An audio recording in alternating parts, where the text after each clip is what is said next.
I think I've done 40 legs or something in Whitbread and Volvo.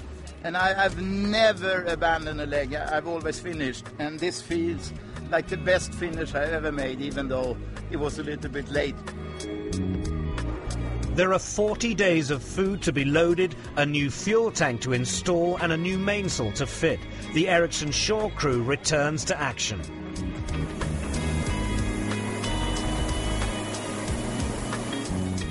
Thanks everybody for all the help. Ericsson 3 turned their boat round in barely an hour and a half.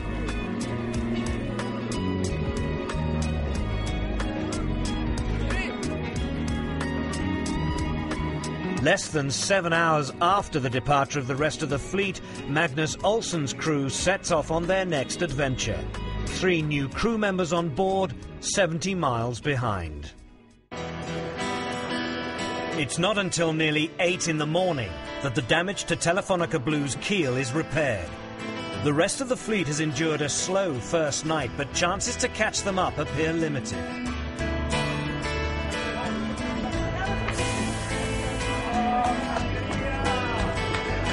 "19 hours and over 150 miles behind his rivals, Becking and his crew face an enormous task, but have over 5 weeks in which to reel them in. After 2 days racing, Ian Walker's Green Dragon is overtaken by Magnus Olsen's men aboard Ericsson 3, who now trail the 2 charging leading boats, Ken Reid on Puma's Il Mostro and Torben Grail on Ericsson 4.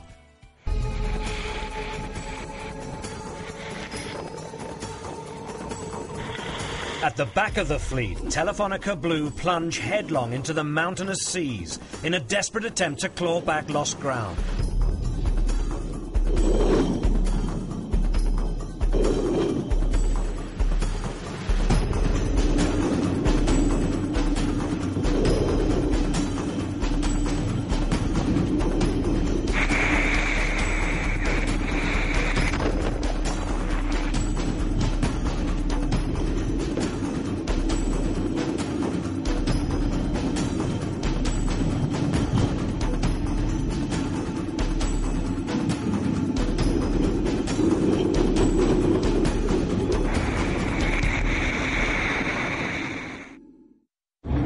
Up ahead, at the front of the pack, Puma's pursuit of the leader's Ericsson 4 is relentless.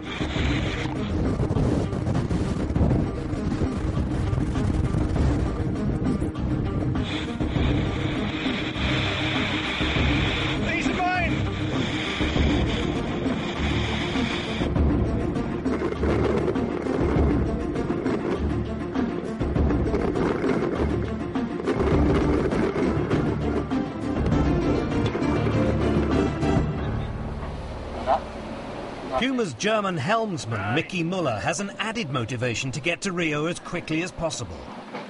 Did you know that Mickey's about to be a father? Did? Yeah. Is he one yet? No. It doesn't appear to be. No. Every time we get an email, we frantically get him down here so he can read it, because he's the only one that, of course, can speak German on the boat. And all of them are in German. This one's a long one, so clearly somebody at home is either rather bored or has a lot to say. For many sailors, working on the foredeck of a Volvo 70 requires a leap of faith. Ericsson 3's bowman Martin Kreit is better equipped to make the jump than most. It is, of course, a little bit a different choice to study to become a priest when you are a Volvo Ocean Race bowman. But I think for me, my belief is helping me a lot every day, but it's not like that I do crazy things in the rig or up on the bow just because I think that something good will happen if I fall off. It doesn't work like that. Sometimes you go up on the bow and you bounce around in your lifeline like a jo-jo, and you get washed by big waves and you bang your head into the rig. And it's not healthy at all, actually. I think the guys in the back of the boat have injured themselves more than I have. So far I've been lucky, I guess. On Il Mostro, there's news for Mickey Muller. I think Mickey's had a baby. We haven't had confirmation yet. good, huh? Nice. Cool? Yeah. Well done. Congratulations. Thanks. Crack that bottle, mate. Get that bottle out. Yeah? I'm a daddy. That's nice. So happy, Mickey. What do you think, Very Sid? good. I think it's fantastic. It's the big news we were waiting for since the start almost. I'm sure he's crying over there. Look, he's hiding. I'm sure he's crying. It's fantastic. I'm very, very happy. We're all very happy. For Mickey and Mike. The man is up there. Yep. Congratulations. Nice, Fantastic. Absolutely fantastic. What's the name? Mia Carlotta.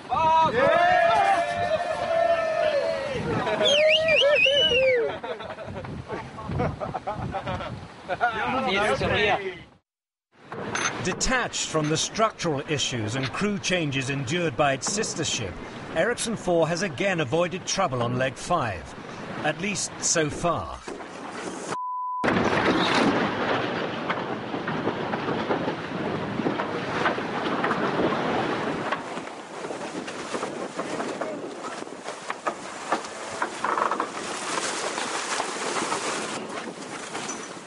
You on that?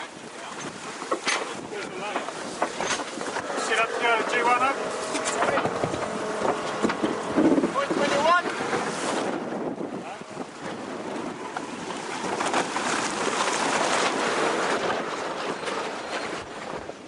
Give you a bit of a fright there, blood, did it? We just had a major, we just had the code something in the tackler code 0 let go. And it's just flying right out the back, so something had broken. Luckily no one's hurt, because there was guys on the bouts at the time, because we'd only just deployed it. Looks like there's a little hole in the sail. Luckily there was no rips on the head still underneath. Not very nice. A mess. This is how to pack for 40 days at sea. Well, first, when you have, first thing to have is tendonitis protectors. This keeps you from getting tendonitis. That's a 10-year-old hat. It's a keeper. They don't make them anymore. It's a classic. This is, you can't get these anymore, as you can see. It's not a fashion statement, but it works like a champion. Okay, what's this? Right now I'm wearing one pair of shorts and a t-shirt. That's going to get me through the first at least 3 weeks, and I'll probably put it on all the way to Rio. This, shorts and a shirt. Vacuum bag, that's the same gear, which I'll put on right as we're going into Rio. Be nice and clean. Silk weight t-shirt. This is a merino wool Puma thermal. Spare socks. Gotta have spare socks. Spare sunglasses. Another pair of spare socks. Another pair of spare socks. That's 3 pairs of socks. Key. 1 bag of Cuban cigars, which are brought along for Cape Horn. Can't go around Cape Horn without a cigar. 1 little treat thrown in by my wife and kids. That's pretty much the end of the bag, Ricky. They gave me a couple of mini hand warmers, which I can stick at the bottom of my sleeping bag. If your feet get really cold, you put it in the sleeping bag, helps you dry your feet out. So that was a treat from my wife and the kids. And then the very last thing you carry is your wallet. So when you hit the dock in Rio, you know you can go out and buy yourself your first caipirinha. That's the total bag. That's 40 days of Volvo ocean racing. It's Ericsson 4 who cross the scoring gate first and score 4 more points. Grabbing second and 3.5 points is Magnus Olsson on Ericsson 3. Ken Reid crosses third to gain 3 points.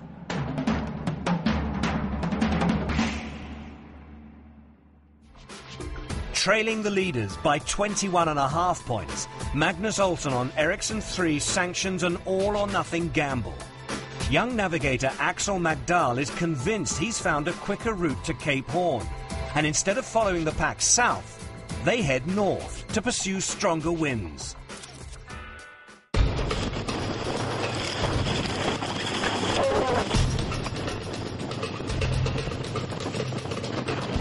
guess in 4 hours, get into this band of clouds here, then we're going to be into 30 plus knots for probably 8 hours or so.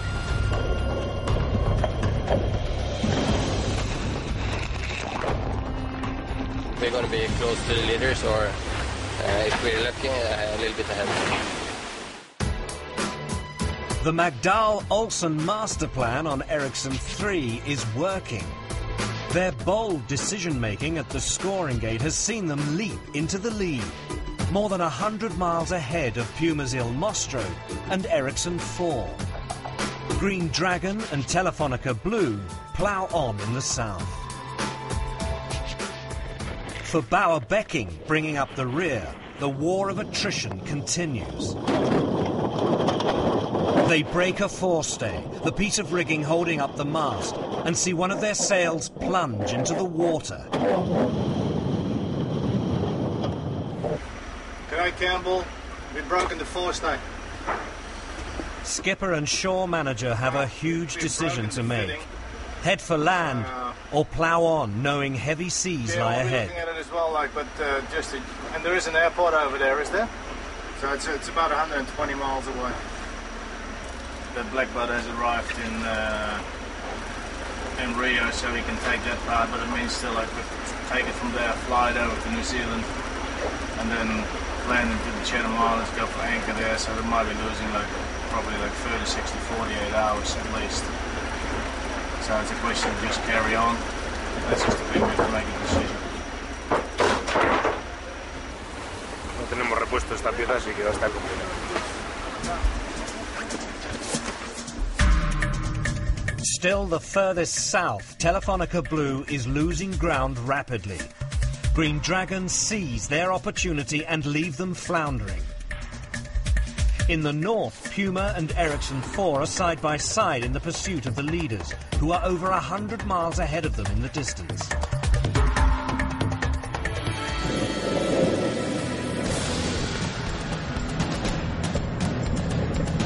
The following day, the Southern Ocean kicks in with a vengeance.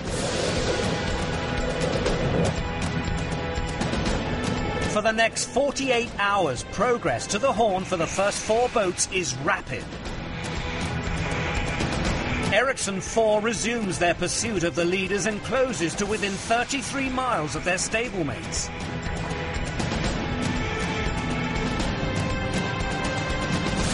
Wind speeds climb to more than 50 knots, boat speeds to over 30.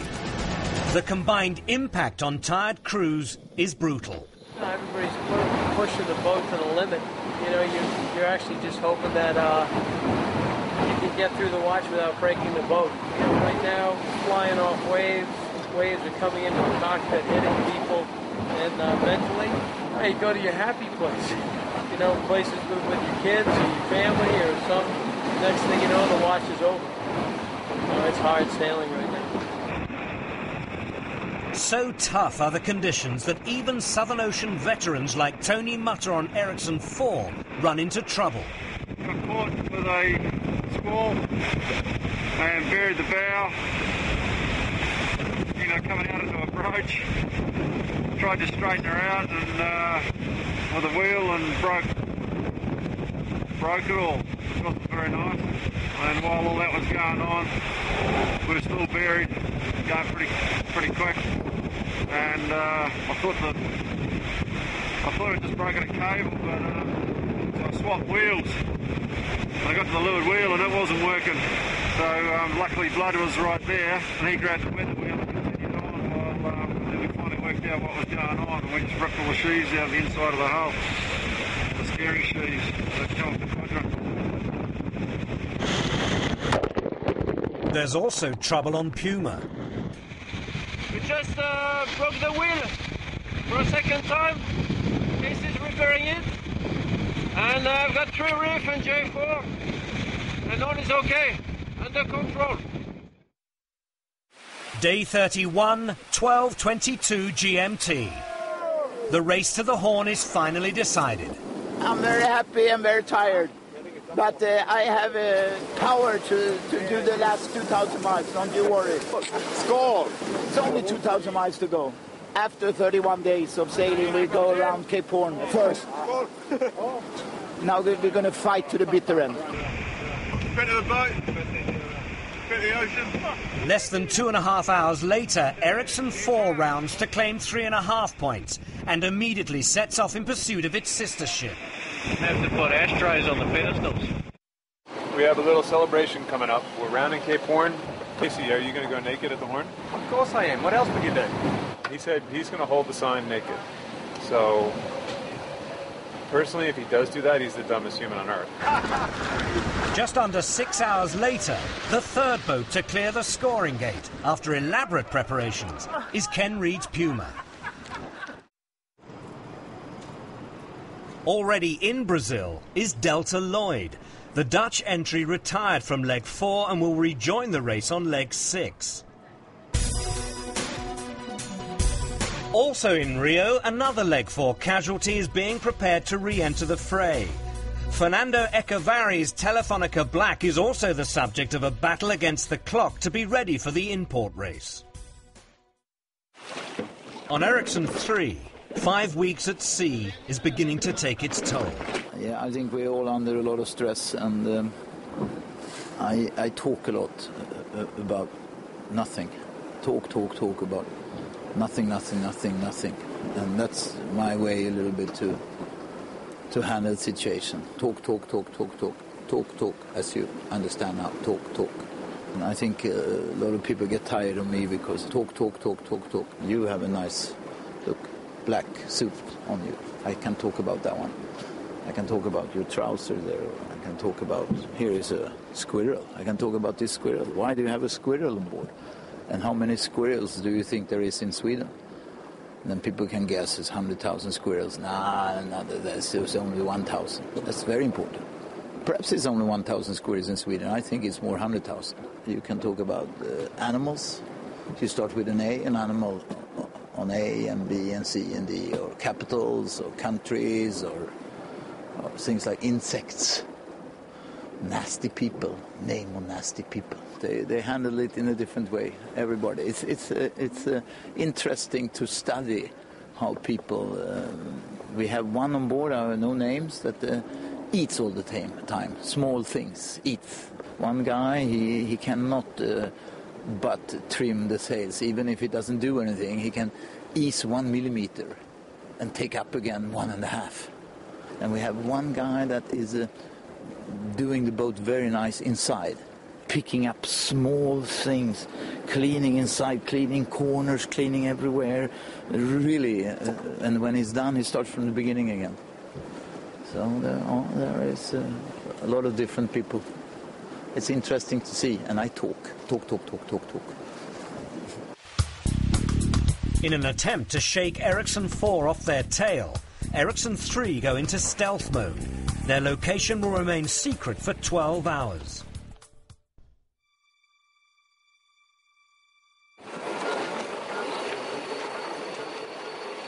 The plan works. Emerging from stealth mode, Magnus Olsson and his men are within touching distance of the Rio finish line.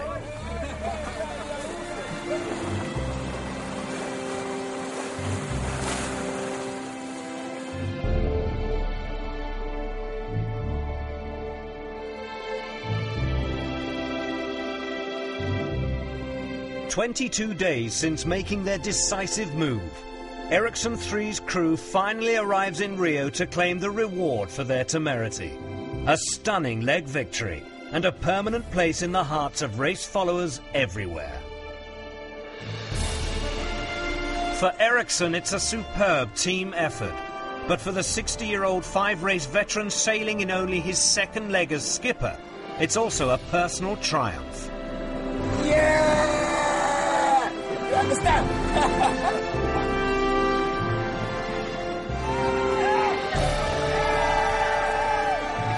The Nordics finally crossed the line 40 days, 5 hours and 37 minutes after starting leg 5 in Qingdao, and more than 43 days since leaving Taiwan to complete leg 4.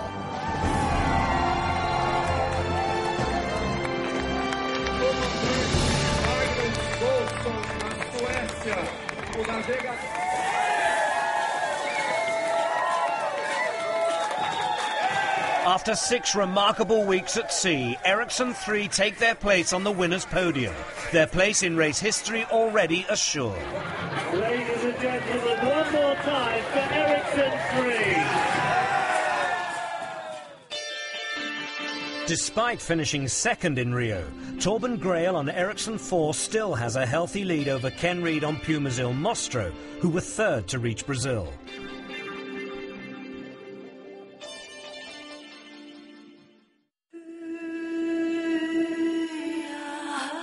The longest leg in Volvo ocean race history is over at last. Boats intact, crews home safe and well. While nearly 3/4 of its 37,000-mile lap of the globe has been completed, half the race's total points are still up for grabs. 5 legs gone, 5 more ahead.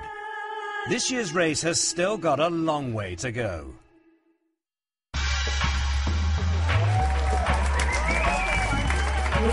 Repairs complete, Delta Lloyd and Telefonica Black take their places on the start line for the Rio import race. Water up here, if you can see it. A little high, a little faster than Ericsson 4, which is good.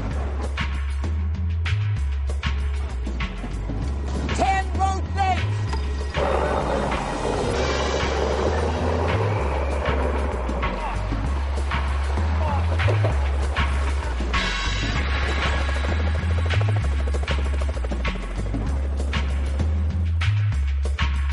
It's Telefonica Blue who win the Rio import race.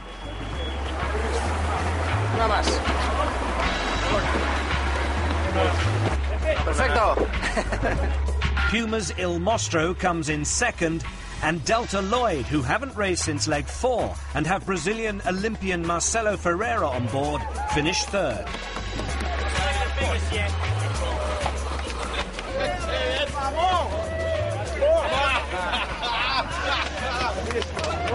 I didn't know the mark was that far right. Amazingly, on familiar water, Torben Grael can only finish 4th. On the first bit. Yeah, but, you know, you agreed as well that tacking on the hip was the right thing to do. We got a right shift either when we tacked or... Leg 6. Our fleet is bound for Boston, USA.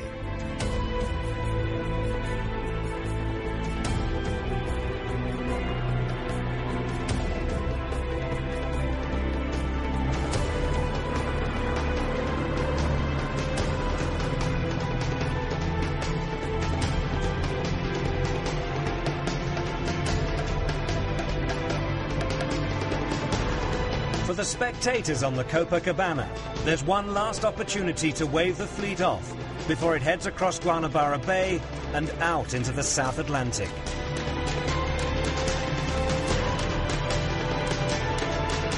Ahead, nearly 5,000 nautical miles of ocean racing, from South America to North America, and all the challenges in between.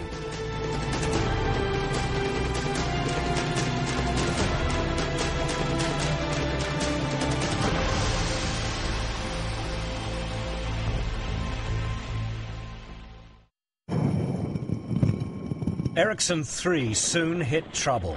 Skipper Magnus Olsson injures himself on deck, cracking a rib. I'm down. 8. They come. Yeah, a little bit. Yeah.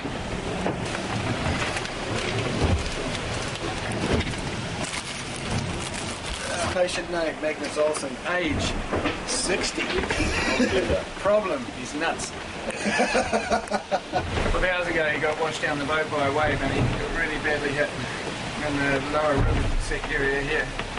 And usually the lower down on the ribs are, the less worry there is that he could have internal damage in there, but he could have a little bit of blood on the bottom of the sac around the lungs, so we're just going to listen in here and make sure it's all okay.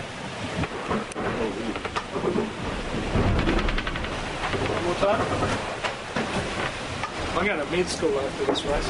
We're about 5 or 6 hours short of an area where we could get him off the boat if we had to. he doesn't want to get off because he's the skipper.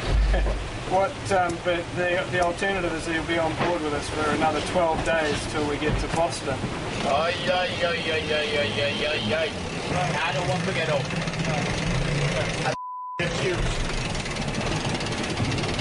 If you have painkillers that can last, yeah, then it's fine. As Ericsson 3 toils, Telefonica Blue continues to set the pace towards Fernando de Noronha.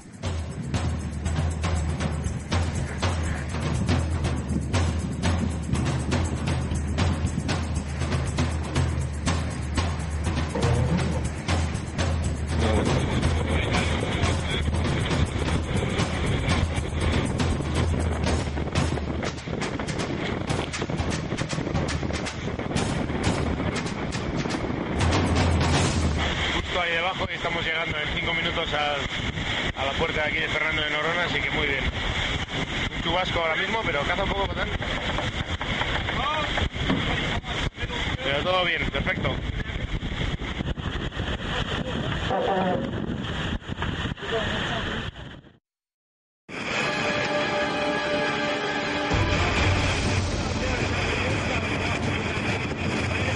The race is on for Boston.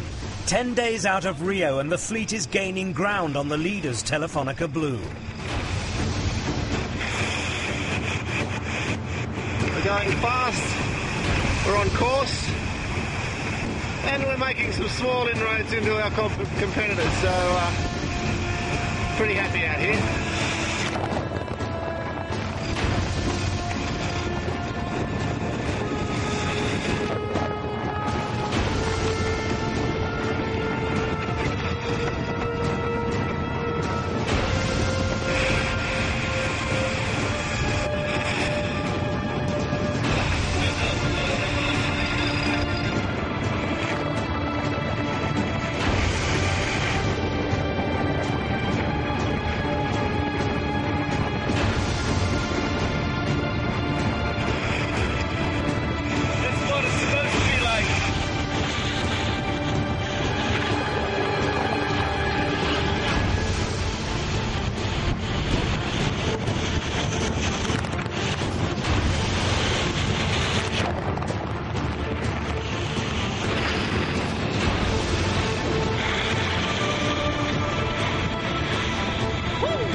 Otherwise, we ended up in the ocean right now.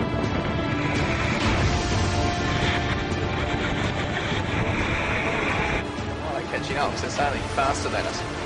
And they're sailing faster than us because they've got more breeze than us. And there's not a whole lot we can do about that. So our leaders dropped from being over 100 miles to just over 50. And the next 36 hours will be real crucial. In an effort to regain the initiative, Becking takes his boat into stealth play. His moves invisible to the fleet for the next 12 hours. 3 hours later, Torben Grael and Ericsson 4 follow suit. When the two boats emerge from stealth play, the picture has changed dramatically. An absolute shock. Becking and his men jibe too early and quickly run out of pressure. Grail's crew timed their jibe to perfection, lining up 80 miles further north to move ahead of Becking, followed by Ericsson 3 and Puma's Il Mostro. Bauer-Becking's hopes of winning the leg have been shattered. By daybreak on day 16, there are just 13 miles between the first 4 boats as they skirt the northern edge of the whale sanctuary on the approach to Boston. At the head of the fleet, Ericsson 4 lead their stablemate by just 4 miles. On one of Boston's biggest sporting weekends of the year, the Volvo Ocean Race delivers a spectacle of its own as the leading boats bear down on the finish line, racing to the last mile. Finally, Ericsson 4 finds just enough breeze to stay ahead of the Nordic boat.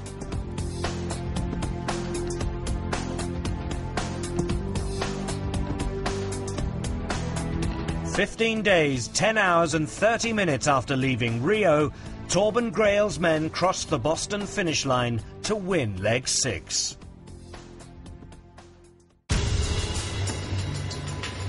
In the race for second, Ericsson 3 find themselves having to hold off a final thrust from a resurgent Telefonica Blue. 320 gets us to the finish. 320 is safe.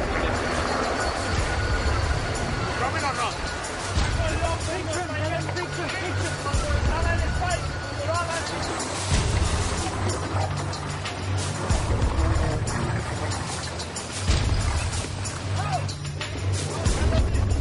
Easy.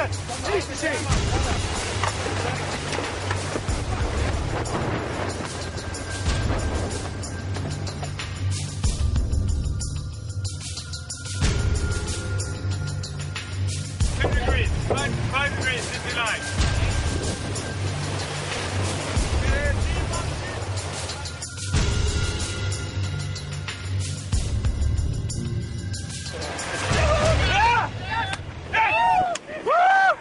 Magnus Olsen's men finished just 13 minutes behind their sister ship to take second, exactly 5 minutes ahead of Telefonica Blue. How does it feel to arrive to Boston, Magnus? Yeah, with a hat. We got a hat. But we got the second place, and that's unbelievable. It's so good. We are so happy for second place. Second. Yeah.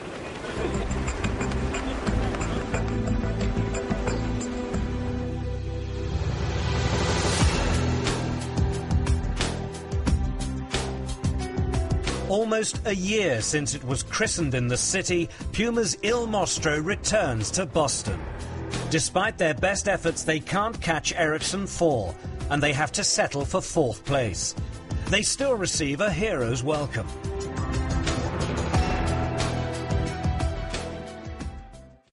My dear brother, Kenny Reed.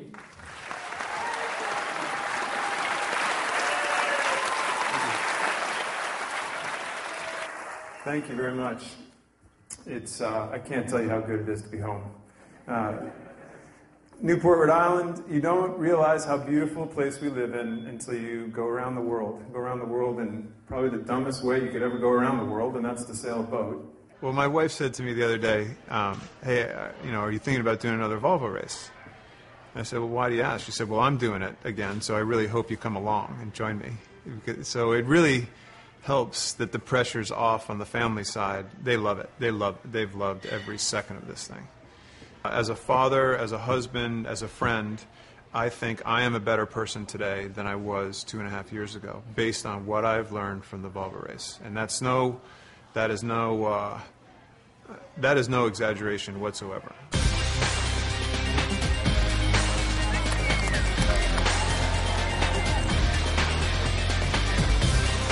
Before heading out across the Atlantic to Galway on leg 7, Bauer-Becking's Telefonica Blue wins the Boston import race, keeping alive their hopes of overall victory. The net effect of Becking's win in Boston is to reduce Ericsson 4's overall lead by just half a point, but extend to 3 points the gap between himself and Ken Reed and Puma's Il Mostro in 3rd. In 4th place, Magnus Olsen's men close the gap slightly on Reed. And in 7th place, Tune Bermudez and Delta Lloyd also make gains in pursuit of Telefonica Black.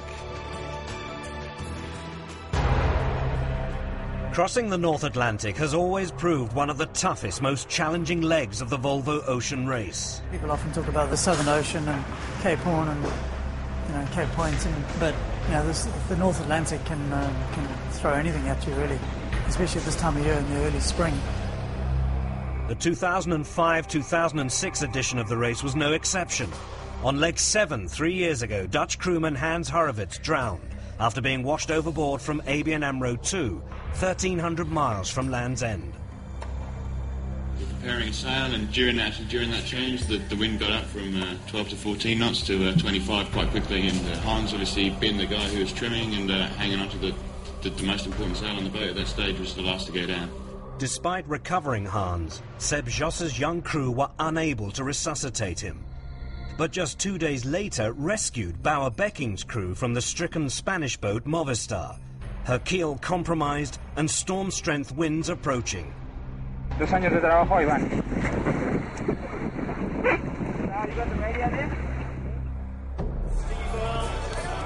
In Boston, the time has come to say goodbye. There's a huge amount of support in Galway and in Ireland, so this is a large part of what this project is about. This next leg and sailing into Galway.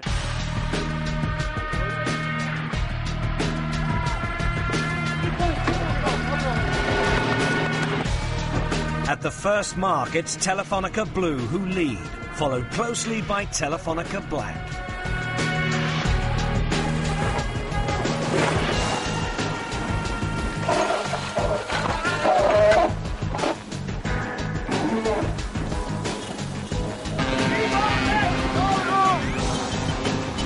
Creating chaos at the start, the arrival of a tanker.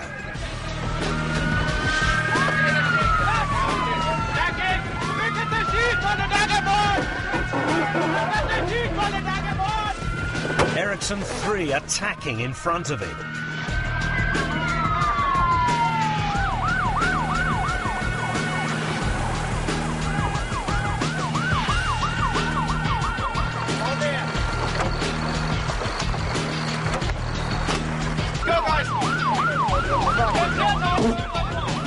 I'm throwing we can, guys.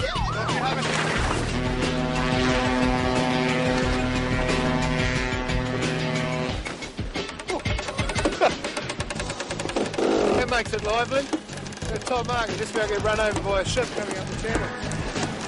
Unbelievable. Huh? Frustration for Tuni Bermudez and his crew on Delta Lloyd. They're pinned out and having to sail alongside, leaving them trailing the rest of the fleet.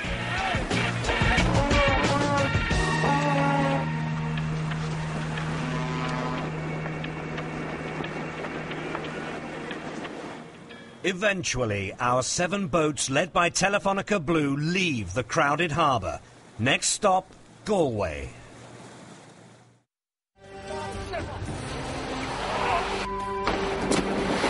The perils of crossing the Atlantic become clear almost immediately. What's happened there, Keith? Oh, just hit a lobster pot, but it's all right.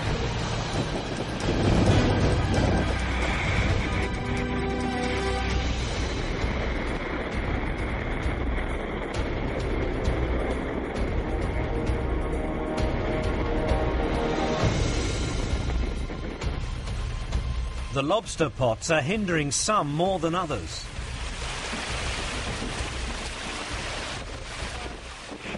Managed to hook one up on the dagger board and going quite fast, so rather than just sliding off and falling off, it severed through the board and through about a front 200 millimeters. So we had to pretty much stop the boat, take the board out, which had a lot of damage. But we're back on track now, and everything's just about repaired, so we should be back in the game again. Got a little yacht race on our hands here. 60 odd miles to go to the scoring gate. We're neck and neck with Puma. Fans at home are going crazy. As darkness falls, those on Telefonica Blue are aware Puma is beginning to draw ever closer. Yo creo que estamos a 3 eslora. Hemos estado un poco más cerca antes, pero nos vamos alejando y nos vamos separando, intentando los dos sacar la prueba para adelante. Ahora estarán a unas 4 horas, algo así. Puma's efforts to catch Telonaka Blue are in vain. Ken Reed's men cross the scoring gate just 3 boat lengths behind. Wildlife presents real danger, and after a rapid fall in boat speed, Magnus Olsen's men on Ericsson 3 are having to reassess the damage caused by a collision before the scoring gate. I saw one whale just a couple of minutes ago, and then suddenly I saw one spin just right in front of us on the windward side. I saw the tail, and then I tried to go up a bit, but it was too late. It's a pity. But it was good that we took our spare daggerboard.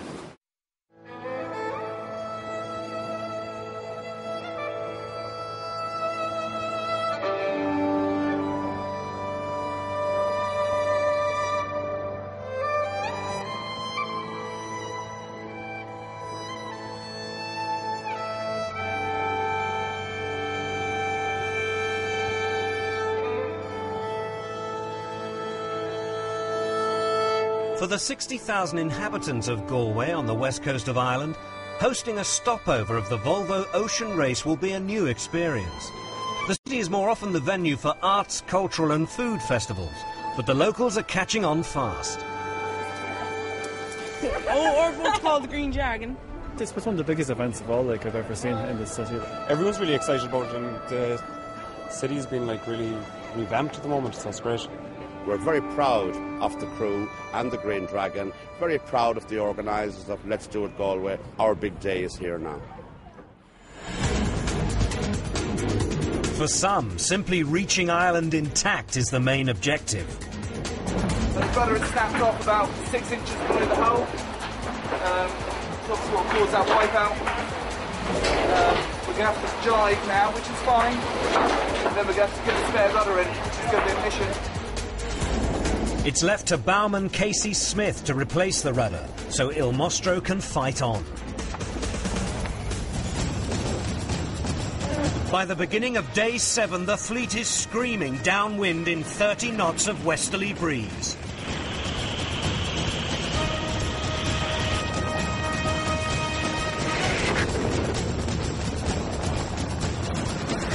Tracking Ericsson 4 in the north and desperate to stay within striking distance in conditions that suit them at last is Ian Walker's Green Dragon. This is a f*** of a job.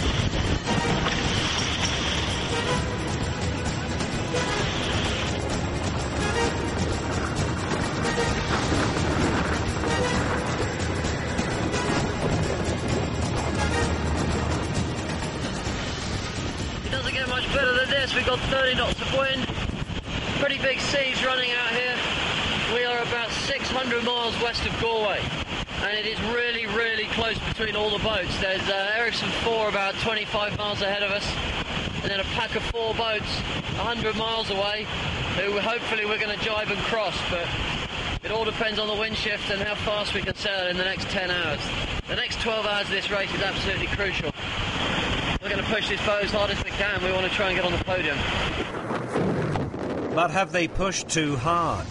Later on day 7, Walker's crew breaks the tack line on their reaching spinnaker.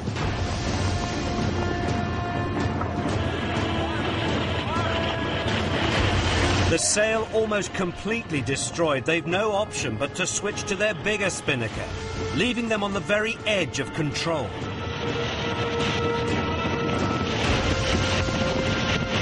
The fleet's last big tactical call of the race is their final jibe. A right-hand turn east towards Galway.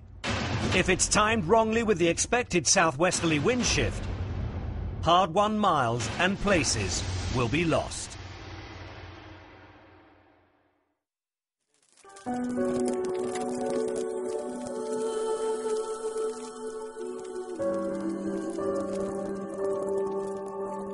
At 2200 GMT, the race leaders reach the Aran Islands, just over 40 miles from their destination. In Galway, the beacons and bonfires are already burning, and the pre-arrival festivities well underway. A big Irish Saturday night in prospect. At 0:55 GMT on Sunday morning, day 9, Ericsson 4 crosses the finish line in Galway to win leg 7 of the Volvo Ocean Race. It's their second successive leg victory and secures an almost unassailable lead at the top of the leaderboard. God, I got me out of my bed and it said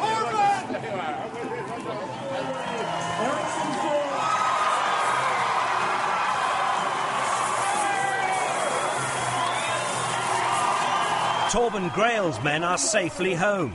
But what of the battle for second?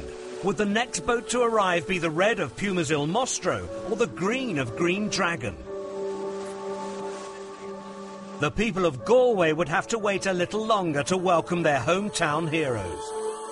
After failing to make the podium in their home port of Boston at the end of leg 6, Ken Reid and the crew of Puma's Il Mostro take second in Green Dragons at the end of leg 7. Their rudder may have broken, but their resolve did not.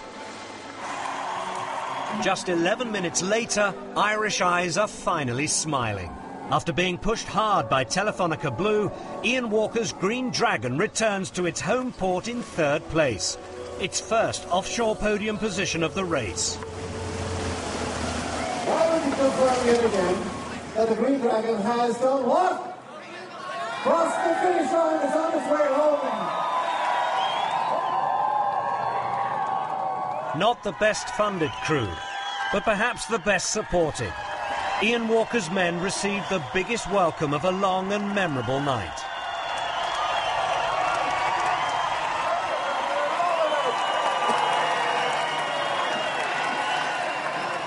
Unbelievable, absolutely unbelievable. It's like 3:30 in the morning. We thought everybody would be in their beds. Phenomenal. Being an Irishman on an Irish boat, arriving in Ireland in the Volvo Ocean Race. And look at it.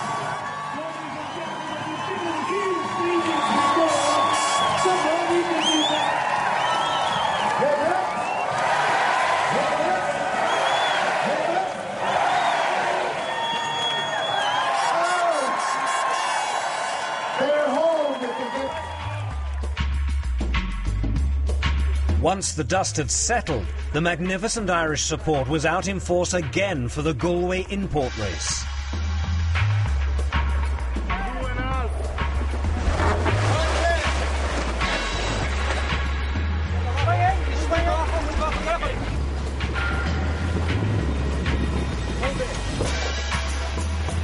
Ken Reid on Puma's Il Mostro is the overall winner from the 2 import races.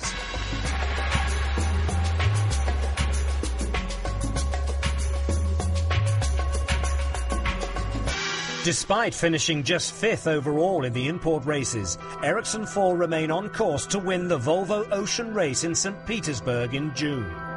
Torben Grail is 13 points clear of Bauer Becking at the top of the leaderboard. Ken Reid's victory in the Galway import race means he's now just a point behind the Dutchman in 3rd. With the winds building steadily in Galway Bay, the fleet prepares to leave Ireland after a memorable 2 weeks in which ocean racing was embraced by a whole new audience. We've had a huge stopover, we've been totally overwhelmed by the reception that we've had, but I think it's been the same for all the teams.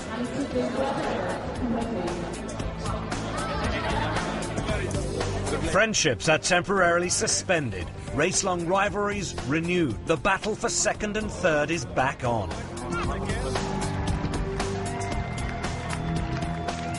The first 24 hours for sure is going to be windy downwind. That should be good for us. Really looking forward to that.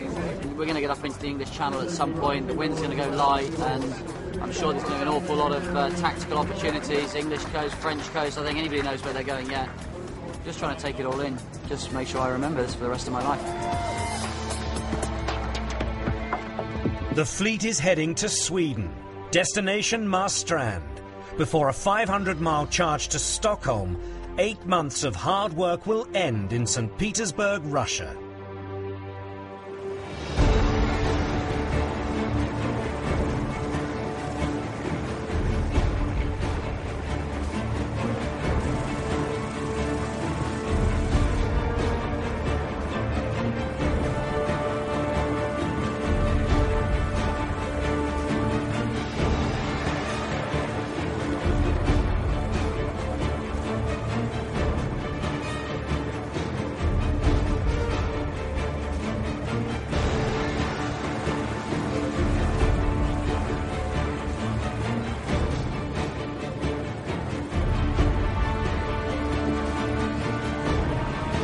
leading the leg and topping the leaderboard, Torben Grail's Ericsson 4 needs only a mid-fleet finish and to avoid serious damage to take a stranglehold on the overall race. But late on the opening day, their poise deserts them.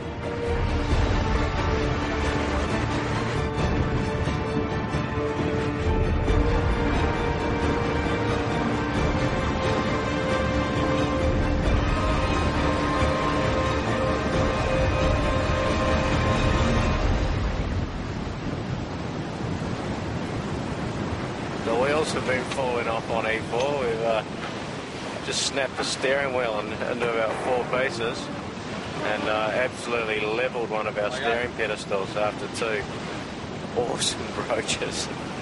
2 of the better ones I've ever done.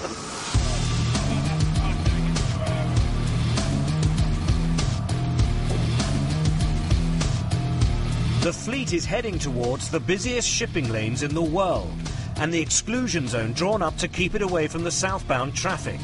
Suddenly, the racetrack becomes a lot more crowded. He's going to go and run down Telefonica for us.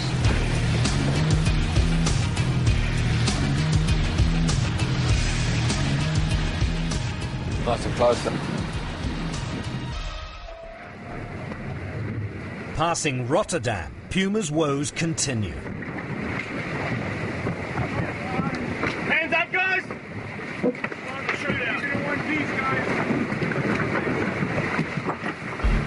After shredding their spinnaker, Ken Reed's crew are forced to use smaller sails and sail a higher course, pushing them further and further away from the fleet. By the end of day 4, they're in last place, over 20 miles adrift of their rivals Telefonica Blue. On board Ericsson 3, with the race approaching its conclusion, we find a weary crew.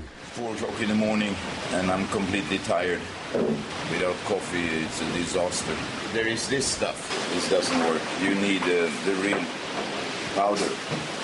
Then you take in here.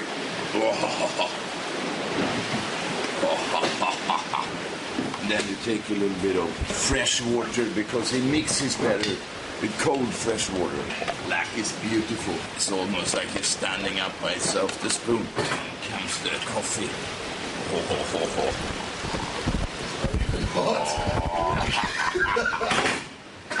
This keep you awake for another half an hour. And the stomach will go crazy about it as well. So then you take another half an hour to sit on the toilet. Yeah. If you don't stay awake for another half an hour with this, you'll never stay awake. Another thing you can do if you want to keep awake is push-ups. You can do 50 to 100, no problem. And I'm sure you'll keep awake. 99, 100. Okay, I go a little bit more. Well, the older guys, they do stupid things to try to stay awake, like eat and talk and stuff. But I just stay awake.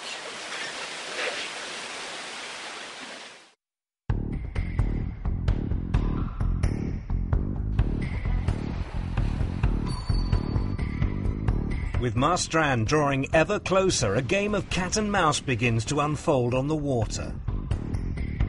With Andrew Cape navigating, Puma comes from the back of the fleet to pass the 4 boats hugging the coastline ahead of them before reeling in Green Dragon. It's a remarkable recovery. Can't see Ericsson 3. Perfect. We've got Ericsson 4 just about 2 miles in front of us, maybe 3 miles. Puma half a mile away and light at the moment. Couldn't have done much more. It's a bit disappointing that Puma's ahead of us now, but what can you do? They just sail past us on a reach from 5 miles behind to half a mile in front. There's nothing we can do about that. So, guys have sailed very well. It's been a great leg. Good fun.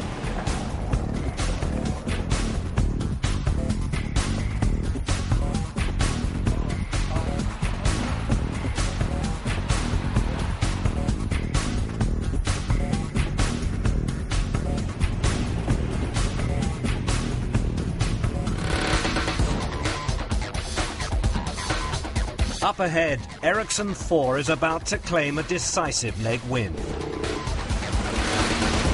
Fantastic leg for us.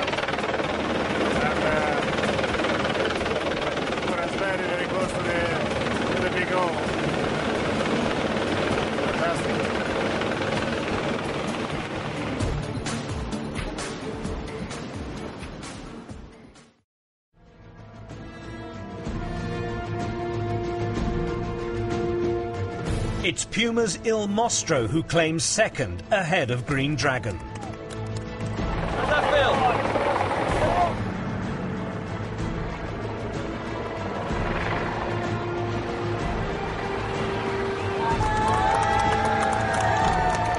I know this is a theme, like that's the best comeback I've ever been a part of. That was now again the best comeback I've ever been a part of.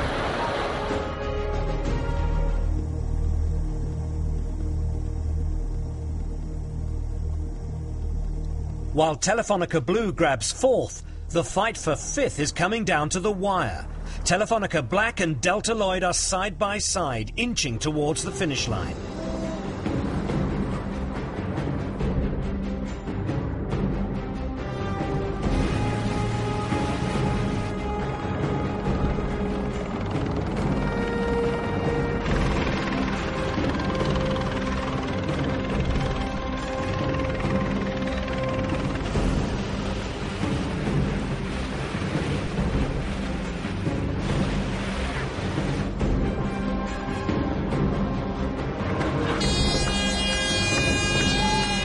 It's Tuni Bermudez who comes out on top.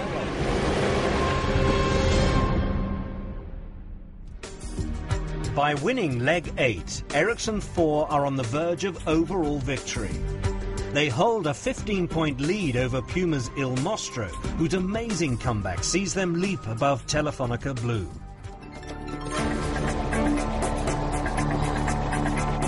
After a brief 3-day pit stop in Marstrand, it's time for leg 9, a 500-mile sprint to Stockholm. Come on, let's go, we're racing. Ready, and drop it.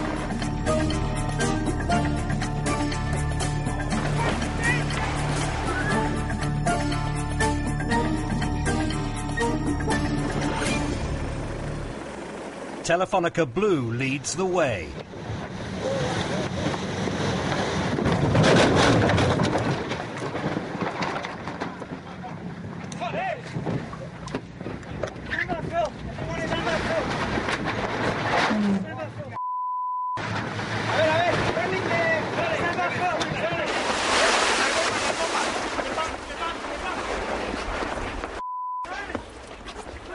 Are you okay here? You okay right here? Brace yourself, guys.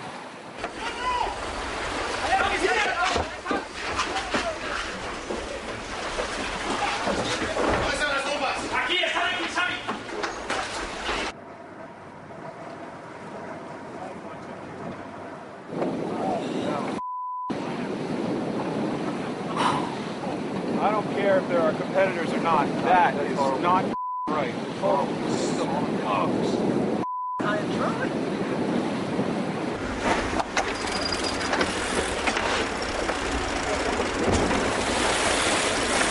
Rocks. It's all rocks here. This whole country's made of rock. You're class racing then.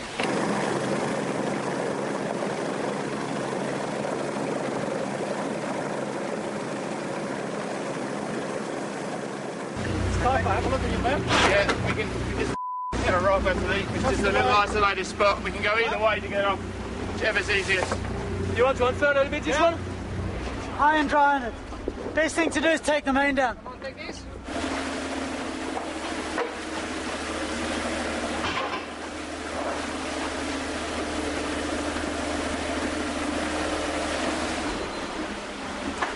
Oh, what have I done?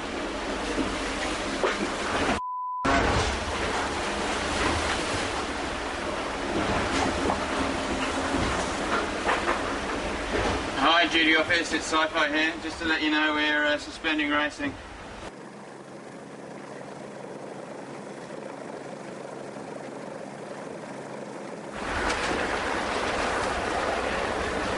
de recordar al Movistar.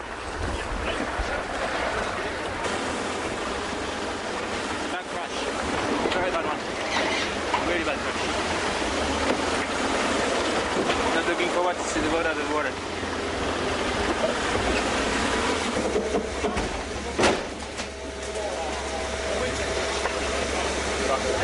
Back, eh?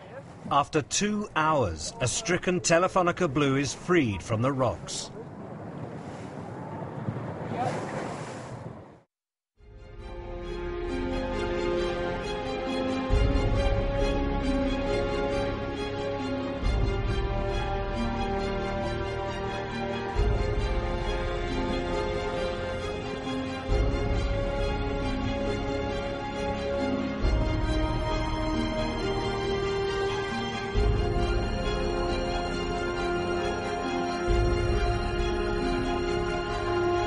With Telefonica Blue undergoing repairs in Marstrand, their rival for second place, Puma, find themselves engaged in a tacking duel with Ericsson 3 on the run into Stockholm. Yes, here we go.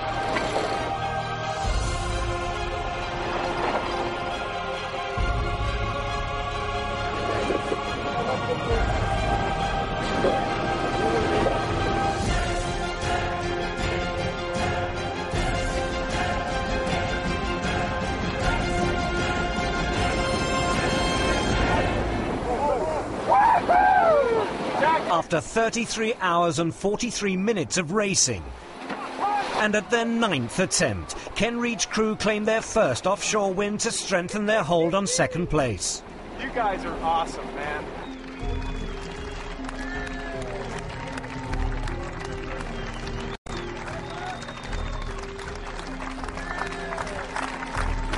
Magnus Olsson's men take second, unable to deliver the win their supporters wanted, but their hero status already assured. You ruined my party! You guys deserve it. You say it very well all the time. You're always up there. In third place are Torben Grail's crew on Ericsson 4. But this is no run-of-the-mill podium finish. With 5 leg wins already on the board, the 6 points earned for third place is enough to secure overall race victory. The 5-time Olympic medalist is now a Volvo Ocean Race winner. When we got to Marstrand, we did a very big step to secure this, but still we missed it that little bit. And now we finally got that little bit that we needed, so we can say we won the Volvo Ocean Race. Congratulations. Oh, congratulations again too. Really good job. Thanks. Be very proud of yourself. Thank you. Well, next time we'll try to give you a little more of a run. If you're all right.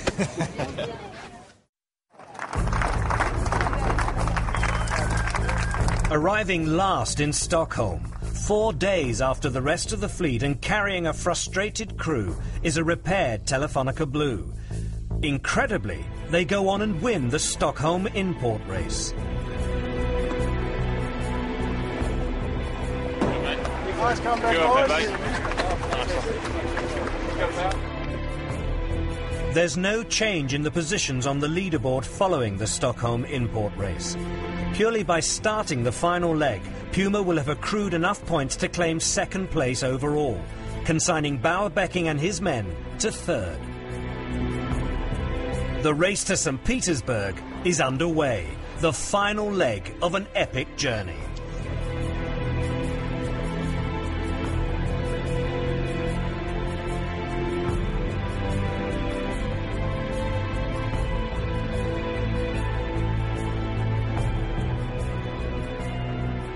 Leading the fleet into St. Petersburg are Puma and Telefonica Black, who are desperate to end the race with a leg win.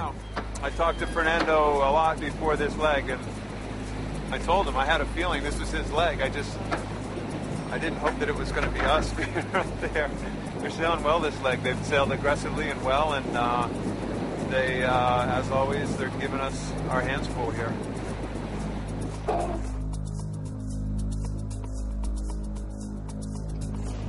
Very close, Russell.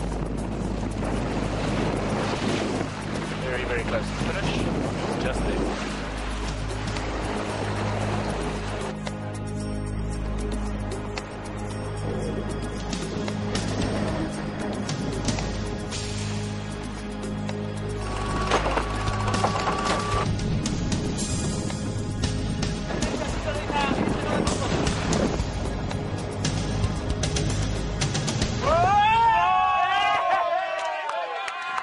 Telefonica Black snatch victory.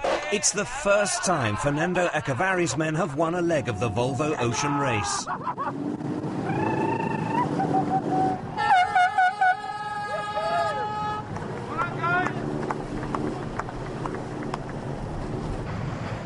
Coming home third, Telefonica Blue.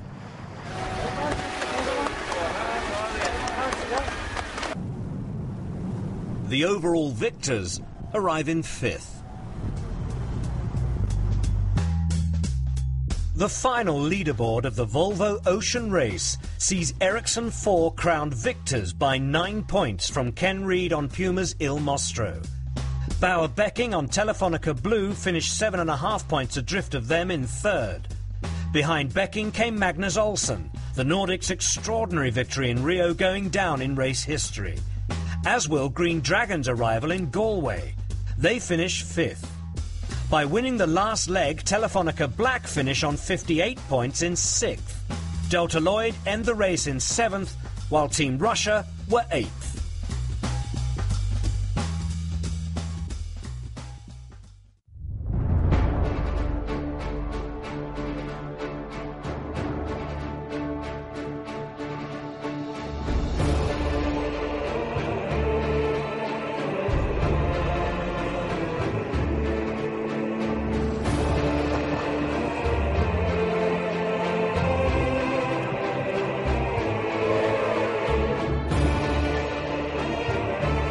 The final act on the water is a triumphant procession into the city of St. Petersburg.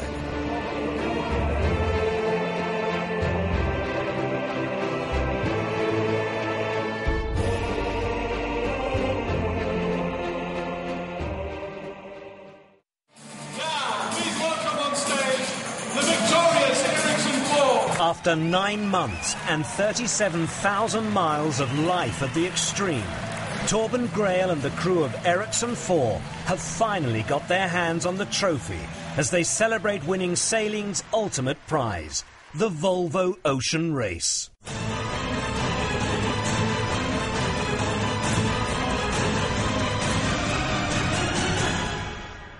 This was the Volvo Ocean Race.